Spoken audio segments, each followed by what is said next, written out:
So, and this is funny. Sort of funny. But I was young, so first of all, don't drink drive, obviously. That shut you up.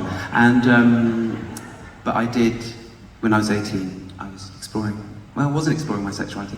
Knew I was gay, but thought I'd give it one more go with a girlfriend who used to have this. So I was in Oxford. I know, romantic, right? I'll give it one more go. Anyway, went out to this pub, and I was driving, I had a little Mini at the time. I love my Mini so much. It's called Racing Green Mini, and it was like a proper old one.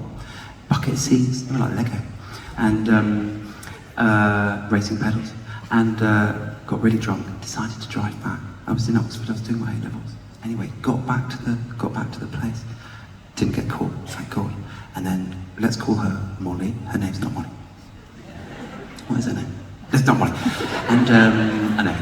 And I thought, I must avoid doing the deed. So I said to her very romantically, I'm just going to get a kebab. So, got back in. I know I was really like heterosexual when I was young. And heteronormative, as they say now. And I got back in my car, a little Mini, and I drove. It was only one street over.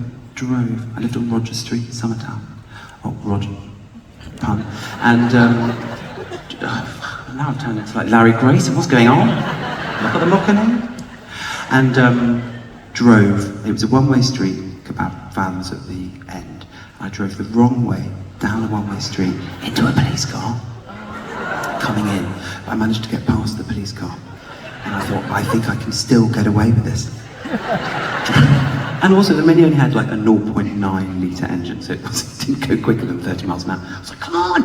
Drove back, decided to reverse park still, which is an odd decision when you're trying to run away from the police. Reverse parked, story's almost over. Reverse parked, and I thought, if I just get out sober, you won't even question me. Can you get out of the car? I was like, absolutely no problemo. Never said no problemo in my life, that was a giveaway. Trying to open the door, couldn't open the door. And I was like, I can't try to get out, officer, but I couldn't open the door. And he was like, that's because you're parked so close next to the Mazda next to you, you're bashing the door, you can't get out. So I reparked, and then, as I got out, he said, have you been drinking? I went, no, and as I said no, I fell flat onto the car park. The story doesn't end there. They took me to prison. Not prison, a cell. That was another time. We were all young, we needed the money. And had to get a long story cut short, they took my picture. And my picture was like this, because I was so drunk and I was really happy because I didn't have to shag Molly. So I was like, arrest me, you bastard. Molly had fallen asleep. She's now a psychiatrist, which is hysterical, in prisons. So anyway, they take a picture and my picture's like this.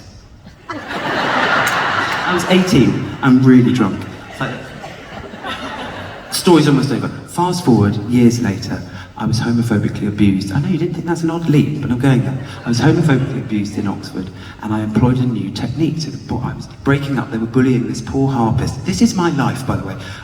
They were bullying this poor harpist, really sweet little geeky guy, and I just thought, oh, I'll step in, and I'd just been